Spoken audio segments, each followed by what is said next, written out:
Good day and welcome to Westchester Talk Radio. I am John Marino. We are WestchesterTalkRadio.com, and we are produced by Sharc, that's Sharc with a C, not a K, Creative. Catch all of our programming on our YouTube channel, Sharc Creative YouTube. It is the Cup of Joe political show, and we are joined by the supervisor of the town of Lewisboro in northeasternmost Westchester County, Peter Parsons. Mr. Parsons, we thank you for being part of Westchester Talk Radio, and I do have to say, you are the supervisor of the most bucolic, the most scenic, the most beautiful part of Westchester County, your town of Lewisboro, encompassing a number of areas like Cross River, Golden's Bridge, Vista, Wacabuck, the hamlet of Lewisboro, and just a gorgeous area with so many parks like the Ward Pound Ridge Reservation, the Mountain Lakes Camp, the town of Lewisboro Park, and so much more in town. How do you stand it? Very easily. I thought so. I've lived here since 1971. 1971, 49 years. And it really has been a wonderful place to bring up three boys.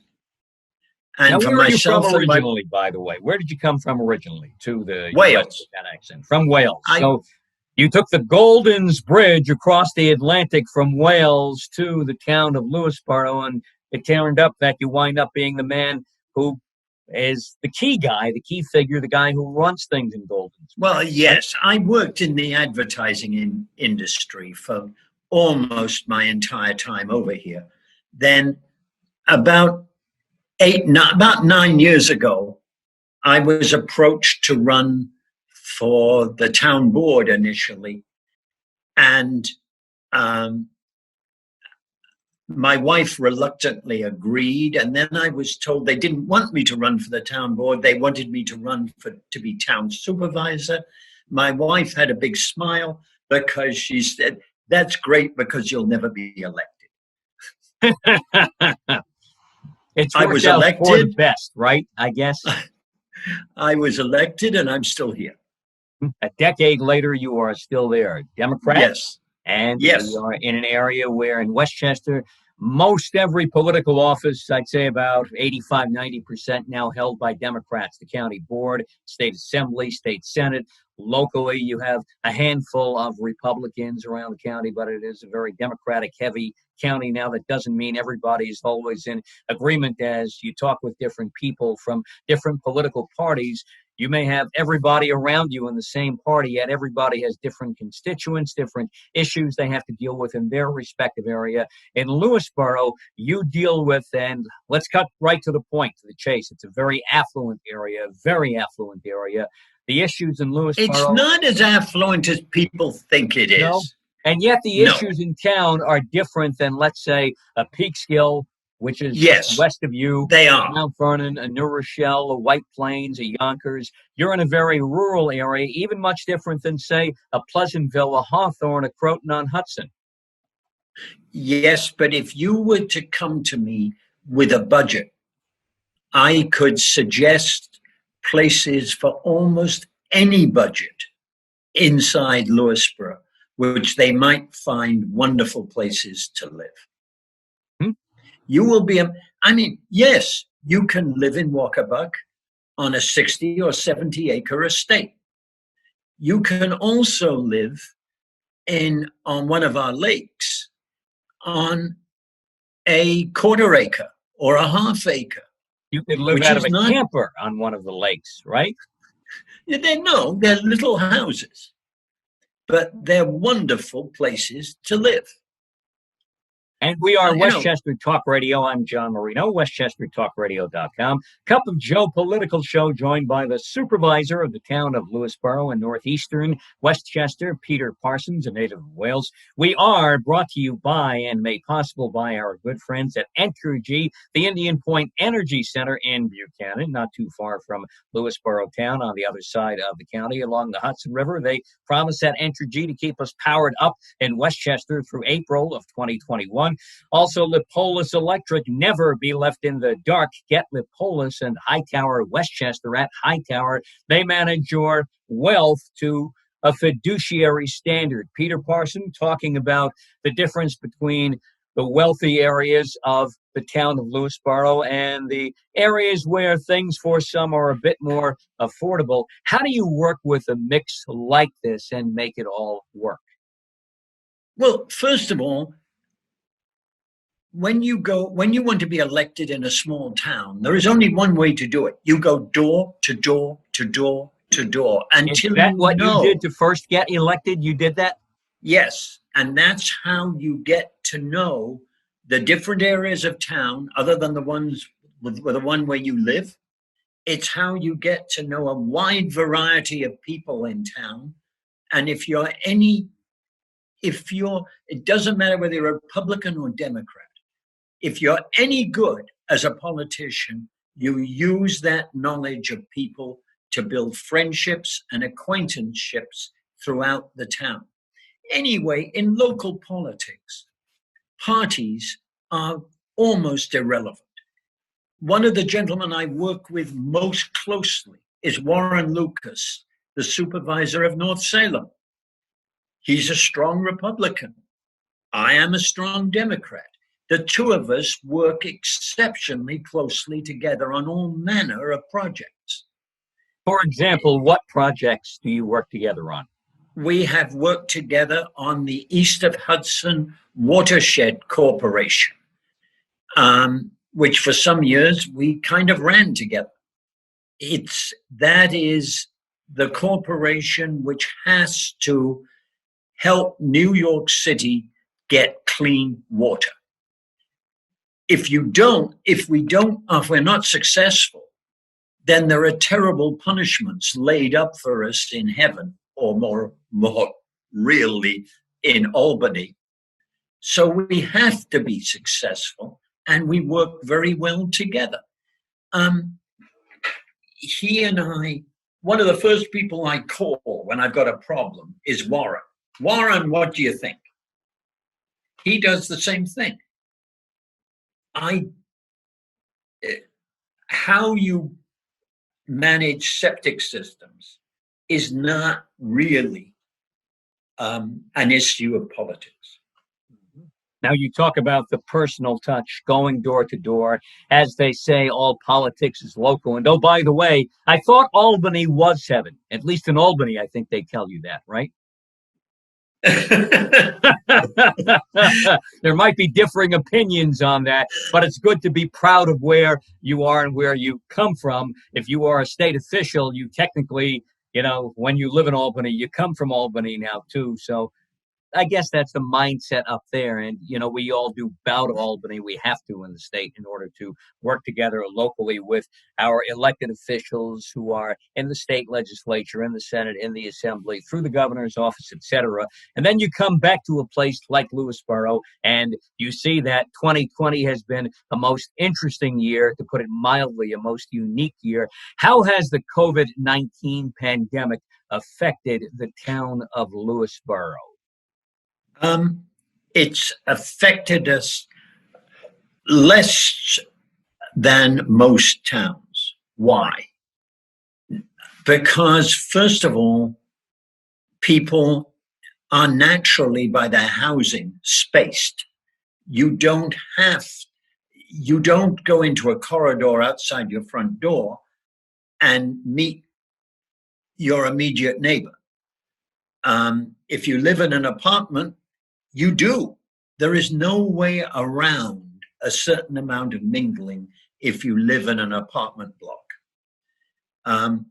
Lewisboro has virtually none of those. So the result is that it is relatively easy to maintain social distancing. You talk about not running into people in your driveway. In Lewisboro, you would be much more likely to run into a deer, a fox, a possum, or maybe even a bear passing through. Yes. I mean, we've got quite a few bears in my particular area of town. Hopefully it's not unbearable. No. Good. But some people are a bit surprised when they see a bear in their backyard. And we have to explain to them, if they're new to town, that it might be a good idea not to have a bird feeder within easy reach of a bed. Right. As friends of mine in rural areas of the lower Hudson Valley or North Jersey have found out. Yes. Yeah. So, first of all, we were much aided in our fight against COVID-19 by having a relatively rural atmosphere and landscape. Second, quite honestly, our police force did a wonderful job educating our stores to persuade them that they needed to obey the regulations and the advice coming out of Albany. Albany Was isn't there all a bad. fine or anything attached to violating the No. suggested guidance? No. But people in town took it seriously. They listened and did what they had to do. Yeah. And on the whole, if you have the police chief knocking on the door of your store and coming in and saying, look, you don't have lines on the floor to maintain social distancing, you need that. That guy working for you over there doesn't have a mask on. I want to see him with a mask next time I come in. That really, there's a certain amount of respect for a guy in a uniform. And they did a wonderful job of helping people, quite honestly, obey the rather sensible rules. So that leads us into the area of social justice and police reform. You talk about the respect in town for the police. There is a state police barracks in Lewisboro besides the local police force too, the town police force. And the governor has asked for guidance from each municipality locally, a local plan for reforming police. How does this all work together for Lewisboro when that respect is there already, yet knowing that something based upon what has happened in Minneapolis, in Atlanta, et cetera, other locales and places that we know about and like we don't know about too. In Lewisboro, still something, I guess, needed to be done based upon what the governor said everybody has to do. Actually, I've spent quite a lot of this morning working on putting together the committee which he requires. And there are, all right, it's not the same as Minneapolis. It's not the same as Seattle. But there are things we need to take a hard look at. We have a psychiatric institution in town called Four Winds. It is a major one. People at times leave Four Winds when they're not supposed to. We need to ensure that our police force works really well with the management of Four Winds to find these people when they've strolled off in near the reservoirs and into the woodland and bring them back safely to the institution. Is this a matter of more oversight needed within the institution itself? Yes, but it's almost impossible unless they're going to put up walls around it and barbed wire. If you're going to run an institution like that, you don't want it to become a World War II prison camp. So, because that certainly doesn't help the psychological health of the people inside. So, inevitably, there will be a certain amount of straying. And when people stray, our police will be involved in finding them. We have a very friendly police dog who does a magnificent job of tracking people. And we work very well, I think, with the Four Winds Hospital. But I'm sure there are ways to improve that relationship. So they will be one of the stakeholders on that committee. The school will obviously be a stakeholder on that committee. A lady who runs a domestic violence consulting service, or not consulting in how to create domestic violence, but in how to help people who are victims of domestic violence. She will be on that committee. As you're probably aware, domestic violence is flat across all income and social economic groups. So you can't say we're a wealthy town, so there's no domestic violence. That's nonsense. That happens every place, regardless of income status. Yes. And so that's important on that committee. We will obviously have attorneys on that committee who deal with the police.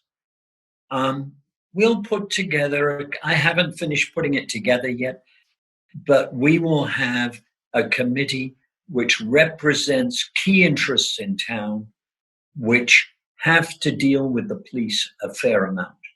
Does this, from the standpoint of Lewisboro, if this can be applied everywhere in some way, shape, or form, does effective policing come down to engaging every part of the community instead of one part of the community saying, here, you do this, that's it? Yes, and it consists of going back a little to when I was young in London, where if a lady had to walk home from my apartment, she trusted the police to walk her.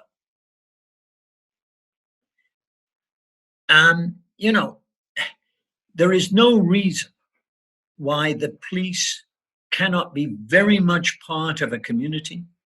And we've gotten away from that, I think, in this country.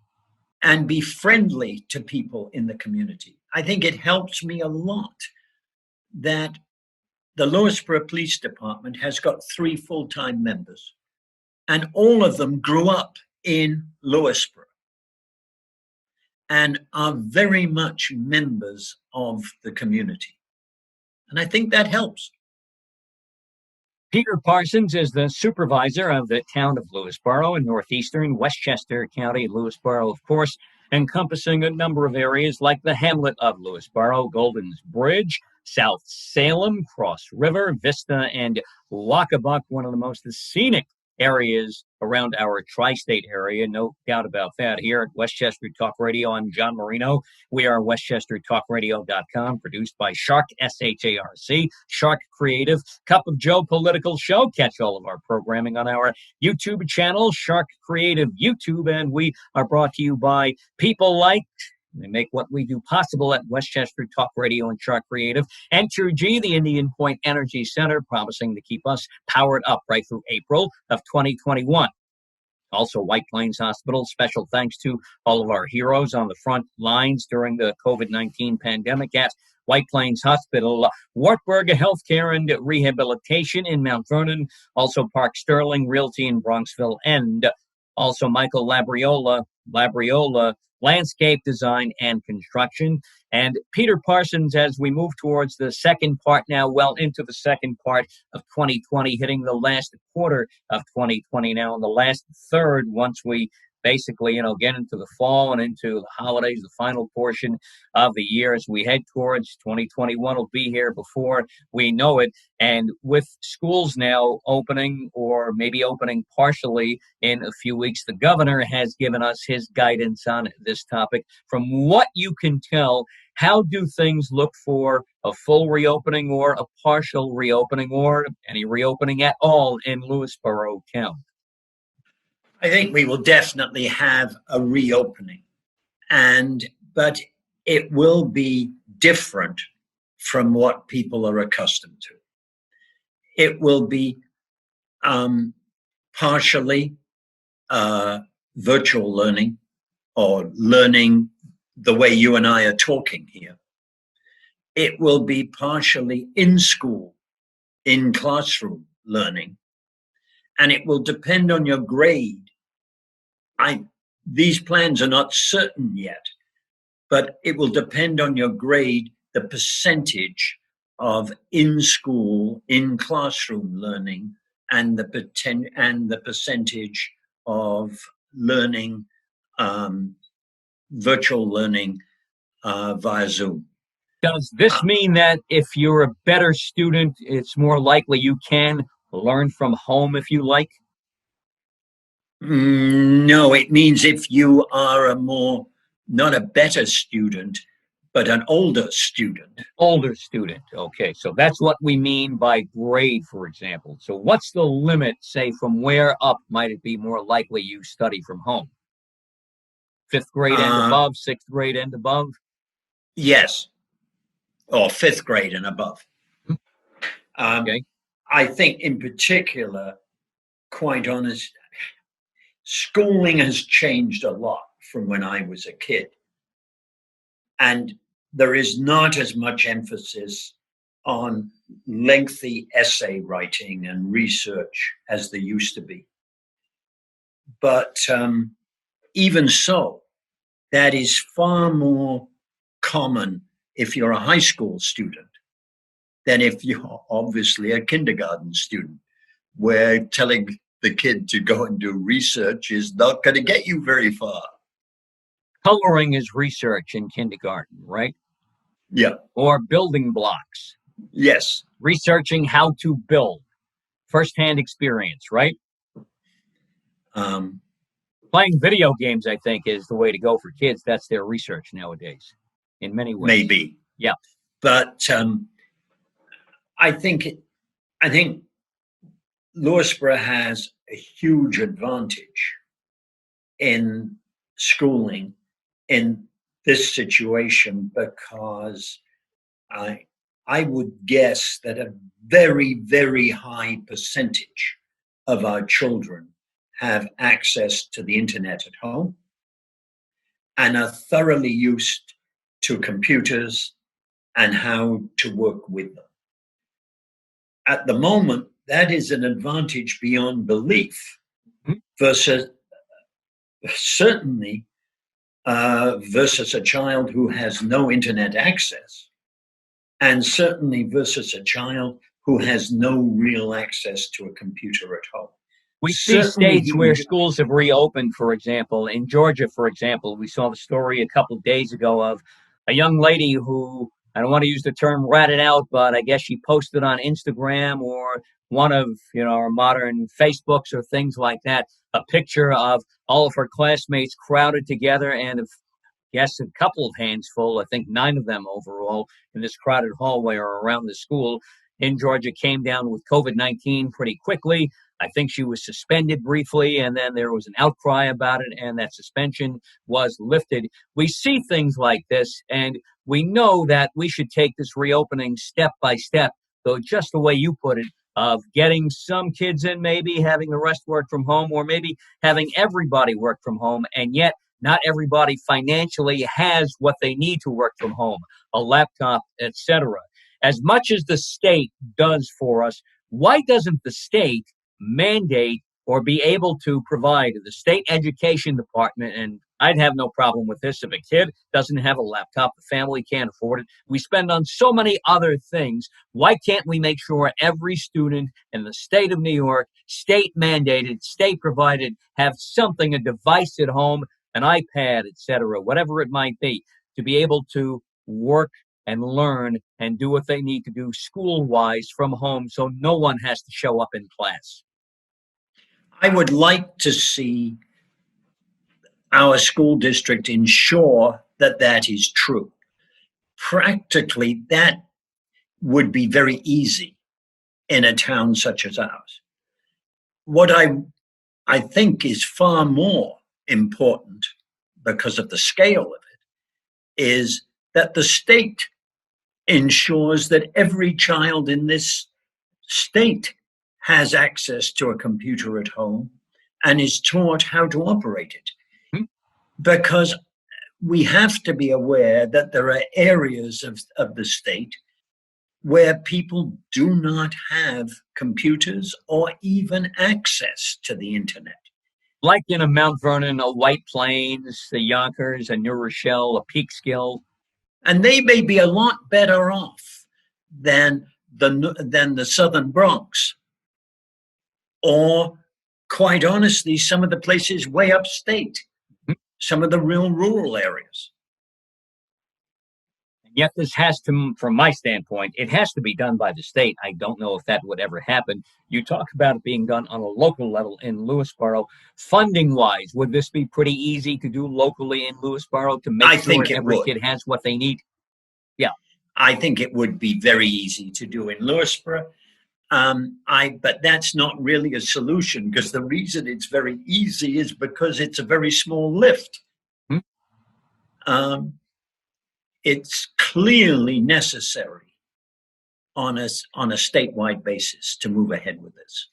We talk about the effect of COVID-19 on education. We talk about the effect on COVID-19 on local and state budgets in New York, New Jersey, Connecticut, all around the country. How has the pandemic affected the Lewisboro budget, if at all? You talked about how the effect of COVID-19 has not hit Lewisboro overall that hard. And yet when you look at the budget, maybe something needs to be shifted around to make things work, or are you fortunately not in that position, at least not too much? No, we have shifted things around a certain amount. For instance, on the revenue, the real problem on the town budget is revenue.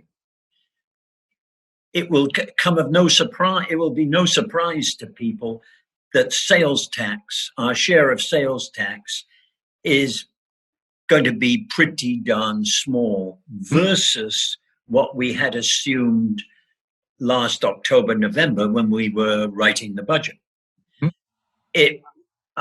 We had initially, we went through a period where our mortgage tax receipts looked as though they were going to be very small, but suddenly it seems that a fair number of people are discovering Lewisboro and are buying houses and getting mortgages here.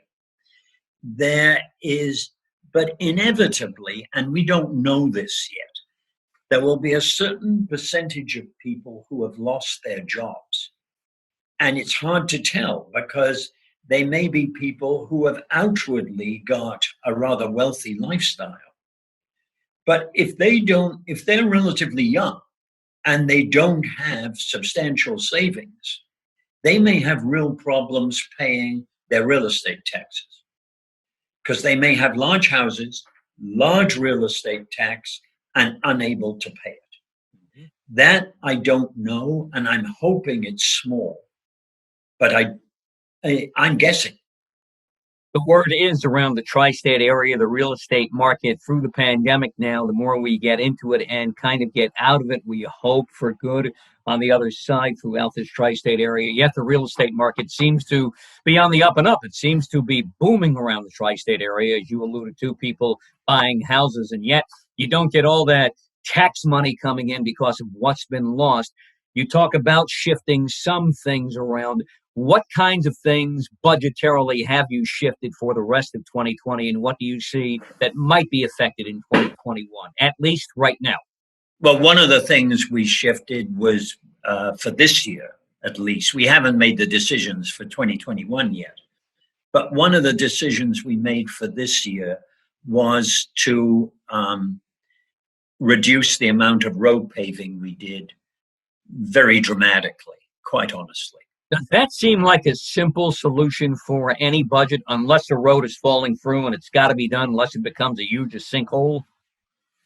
Yes. One of the first places to cut. It's a short-term solution, I know, but hopefully COVID is a relatively short-term problem. We tossed up very hard whether to cut back or how much to cut back on park and recreation. But we decided in the end not to cut back there very much at all. We cut out the fireworks, which is a big thing in Lewisboro, because that meant bringing everybody together. We have cut out, we've cut out events which bring a lot of people together. At the same time, we have just reorganized camp, because parents still need to go to work. And so where does the child go? Hopefully to camp. We reorganized the way we did camp. We created pods of 10 kids each, and those pods did not mix with each other. The pool, which is one of the glories of Lewisboro, remained open with tight restrictions. If you look at our pool, you'll see that we have drawn circles in the grass around the pool and you get assigned a specific circle to stay in. Not when you're in the pool, but that isn't the problem, because in the pool itself, there is a thing called chlorine, which we believe, at least, and I've got no reasons to doubt this, that the chlorine prevents the transmission of the virus. I would think it would, yeah. So the real problem is when you're sitting around the pool, watching your children, or alternatively just sunbathing a little before you get back in the pool. That's the real area of concern. And that's where we've used these series of circles to keep people 10 feet apart. Now, how do you keep enforce families that? 10 feet apart? How do you enforce that? We saw what happened in Southampton with this concert, the Chainsmokers, a few weeks ago, where I guess squares, and I saw the layout of this before the concert. A whole bunch of like 20 or 20-foot squares were laid out in the field before the concert stage in a pretty big area in Watermill, I guess, in the town of Southampton, right north of the Atlantic Ocean there along the shores of the Hamptons. And it was laid out so that you could drive your vehicle in, come in with your family. You and your family didn't really have to distance in those squares, but if you brought guests within that 20, 22-foot area, you had to distance from somebody who wasn't an immediate family member. And then it all broke down. A mosh pit formed right in front of the stage. Everybody got together, and it just created a mess. And as a result, town of Southampton now cutting back on, you have state inspectors going throughout the town, cutting back on how many people can sit outside and eat outside a restaurant now. I know 75 Main had 50 or so outside seating spaces on Main Street in Southampton. They are down to 12 because of what happened at the concert. They say the Chainsmokers ruined it for everybody. How do you enforce in Lewisboro? You're at the pool, you're by the water. How do you enforce people not getting within, say, less than 6 feet of each other? Tough thing to do, I would think. Well, yes, tough, but it's worked very well. First of all, we have limited the number of people who can enter the pool at anyone, who can enter the pool grounds, if you like, at any one time. Is it a 50% capacity or anything like that? I think about 50% of capacity. We have also closed, much to some parents' distress, I'm sure, the pool, the part of the pool designed for very little kids. That's where you can pull on a string and a bucket of water comes over your father's head. That's where you can go down a slide into the water at the bottom. That had two effects. First of all, we saw no way to keep kids apart in that area of the pool. Impossible. So we closed it. That also released a whole lot of lifeguards because that was an area which was lifeguard intensive. We have taken those lifeguards and made them, if you like, disciplinarians in the rest of the pool, where you can't have, if somebody's really on lifeguard duty, they've got one thing to do, to keep their eyes on the pool. But if they're not, they can stroll around and quietly ask people to get back in their circle. Okay, so somebody says, well, I'm relaxing here. I'm about to fall asleep. Maybe later when I wake up, I'll do it. What do?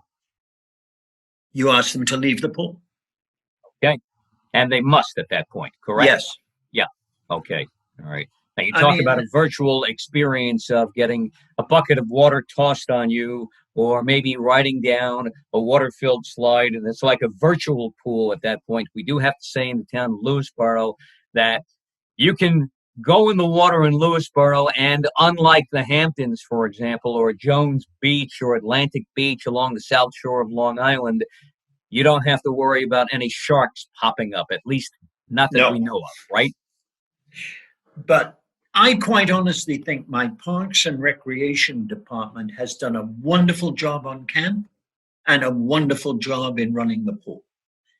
I've had the amount of complaint is almost zero. And people seem to have accepted, if you set a standard at the beginning, if you put up a notice with the standard, and you have people wandering around reminding you to keep within that standard. So it's clear that that's what's expected. On the whole, people will do what you ask them to do. That's what we've learned. Right, and that's what you want in Lewisboro and all over our area, to continue to reduce COVID-19, the spread, transmission of it, and the effects of it overall on our society in what has been, of course, a once-in-a-lifetime kind of year. We hope a once-in-a-lifetime kind of year, 2020. The supervisor of the town of Lewisboro, Peter Parsons. Mr. Parsons, we thank you for being part of Westchester Talk Radio and enlightening us on everything going on now in the town of Lewisboro. And I wish you the best the rest of this year into 2021.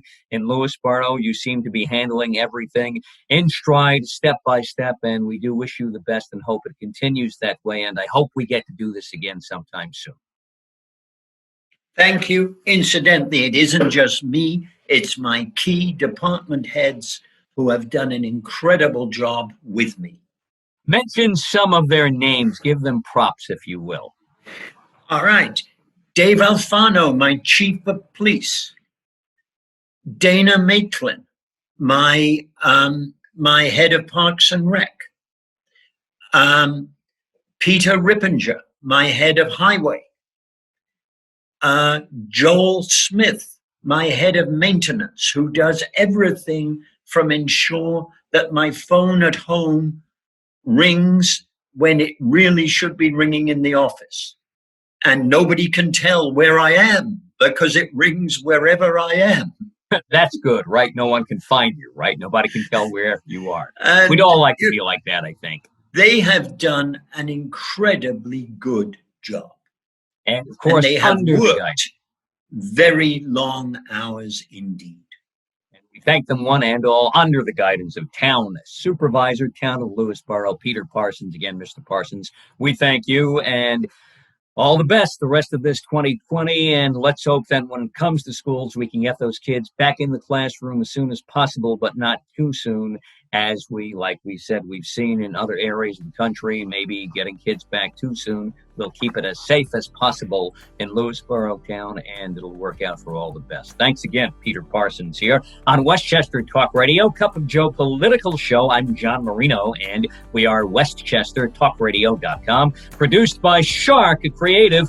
You see the big Sharc Creative logo behind me on the wall in our Westchester Talk Radio studio. Right to the side of me here, you have the Westchester Talk Radio logo with the microphone as well, too, over my shoulder. And we are made possible at Westchester Talk Radio by a variety of our good friends around the area, like Entergy, the Indian Point Energy Center, promising to power us up in Westchester through April of 2021. Lipolis Electric at Lipolis, you are never left in the dark. Get Lipolis. Don't be left in the dark. At Hightower, Westchester, they manage your wealth to a fiduciary standard. Also, our good friends at White Plains Hospital, we thank our heroes there and all throughout the tri-state area, all the frontline workers for all of their heroic work and efforts throughout the COVID-19 pandemic. Wartburg Healthcare and Rehabilitation in Mount Vernon, Park Sterling Realty in Bronxville, and Michael Labriola and his people at Labriola Landscape Design and Construction. We thank you, one and all. We are Westchester Talk Radio, WestchesterTalkRadio.com. Catch all of our programming on our YouTube channel, Sharc Creative YouTube.